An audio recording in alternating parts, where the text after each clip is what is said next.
Hello future doctors, welcome back to my channel heal with homeo में आपका स्वागत है। आज हम देखेंगे कंडक्ट मनी। ये इंपॉर्टेंट टॉपिक है एफएमटी के। तो चलिए शुरू कोर्ट मनी करते हैं। का जो अर्थ है, मीनिंग है, जो मैं आपको आसान भाषा में समझाती हूँ। अगर कोर्ट किसी व्यक्ति को गवाही देने के लिए बुलाता है तो उस व्यक्ति का जो आने जाने का जो खर्च होता है वो क्या करता है, कंडक्ट मनी कह के देते हैं। मतलब वो जो पैसे होते हैं उस विटनेस को दिए जाते हैं, उसको हम क्या कहते हैं, कंडक्ट मनी कहते हैं। It is a certain amount of money paid to the witness to meet his travelling expenses for attending the court. जब किसी गवाह को कोर्ट बुलाती है तो उसे आने जाने का खर्च होता है, वो कौन देता है, कंडक्ट मनी देता है। मतलब इन खर्चों का पूरा करने के लिए कोर्ट कुछ पैसे देती है, उसको हम क्या कहते हैं, कंडक्ट मनी कहते हैं। It is paid when witness attend civil court. ये कब पे किया जाता है, जब विटनेस सिविल कोर्ट अटेंड कर रही हो तो। In civil case the conduct money is paid by the party who calls him.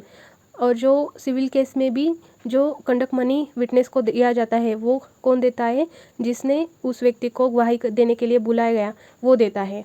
आपको एग्जांपल देती हूँ। राम और श्याम की ज़मीन का केस चल रहा है। राम ने मोहन को गवाही देने के लिए बुलाया तो मोहन का जो कंडक्ट मनी कौन देगा, राम देगा, कोर्ट नहीं देगी। Conduct money is usually paid to the witness while serving the summon, but at the time the money is paid in the court itself. मतलब अधिकतर मामलों में जो कंडक्ट मनी होता है वो उसी समय दे दिया जाता है जब गवाह को समन दिया जाता है, लेकिन कभी कभी पहले नहीं दिया जाता है। ऐसी जो स्थिति होती है उसमें कोर्ट में पहुंचने पर पैसा दिया जाता है। एग्जांपल देती हूँ मैं। जो गवाही है वो गवाही का घर समन गया, साथ में 500 रुपये भी दिए गए, यह कंडक्ट मनी है। दूसरा केस, समन तो मिला लेकिन पैसा नहीं मिला, जब गवाह कोर्ट पहुंचा तब कोर्ट ने पैसे दिए, ये भी एक कंडक्ट मनी होता है। If conduct money is insufficient, अगर कंडक्ट मनी कम पड़ जाए, even if the witness thinks that the amount is paid to is sufficient not according to the probable stay and expenses. मतलब पूरे उसके खर्चे नहीं निकल रहे हैं, उसने जो आने जाने का जो एक्सपेंसेस लगा उसको वो नहीं निकल रहा है, तो क्या किया जाता है, even then he should not ignore the समन।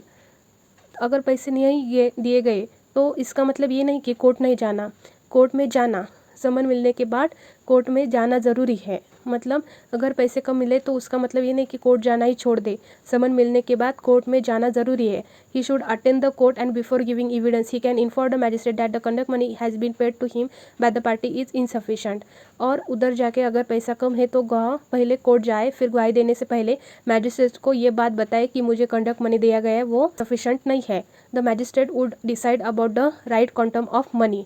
फिर मैजिस्ट्रेट क्या करेगा, डिसाइड करेगा कि और कितना अतिरिक्त, मतलब और कैसा और कितना पैसा देना पड़ेगा जो कि सफिशेंट हो गवाही देने के लिए, आने जाने के लिए। If no conduct money is paid, अगर बिल्कुल भी कंडक्ट मनी नहीं दिया गया, witness can ignore the summon if the no conduct money is paid but the witness must be attend court in the interest of the state और justice. अगर बिल्कुल भी कंडक्ट मनी नहीं मिला तो इन जो परिस्थितियों में गवाह समन को अनदेखी कर सकता है, लेकिन अगर मामला राज्य, स्टेट का और जस्टिस का हो, मतलब न्याय से जुड़ा है, तो गवाह को कोर्ट में अटेंड होना ही चाहिए।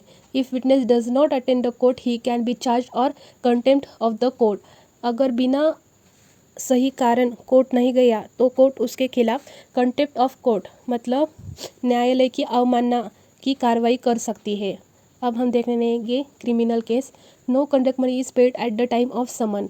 क्रिमिनल केस में जब समन दिया जाता है तब कंडक्ट मनी नहीं दिया जाता, but after attending and giving evidence government usually page TA and DA.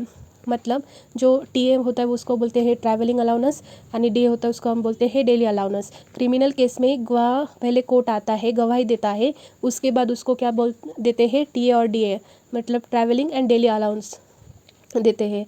अगर आपको एग्जांपल देती हूँ, अगर आप कोर्ट जाकर गवाही दी, बाद में आपको गवर्नमेंट ट्रेन का किराया और खाने का खर्चा देती है, देन सेक्शन 312 सीआरपीसी, मतलब सीआरपीसी के आधार पर 312 के अनुसार क्रिमिनल कोर्ट यदि उचित समझे तो गवाह या शिकायतकर्ता के उचित खर्च का क्या करती है, भुगतान करने का आदेश दे सकती है। If a doctor is government servant, अगर डॉक्टर सरकारी अस्पताल में नौकरी करता है तो कहीं कोर्ट उसे पैसा नहीं देती बल्कि एक सर्टिफिकेट देती है, and certificate mentioning that the doctor attend the court, और उस सर्टिफिकेट में मेंशन होता है कि डॉक्टर ने कोर्ट अटेंड किया है। On showing this certificate the doctor could get the reimbursement of his travelling and other expenses.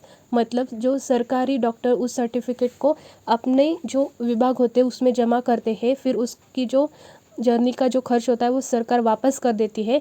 इसे रीएम्बर्समेंट कहते हैं। Institute does not reimburse this money, so doctor working in private hospital should take this money from the court before leaving the court.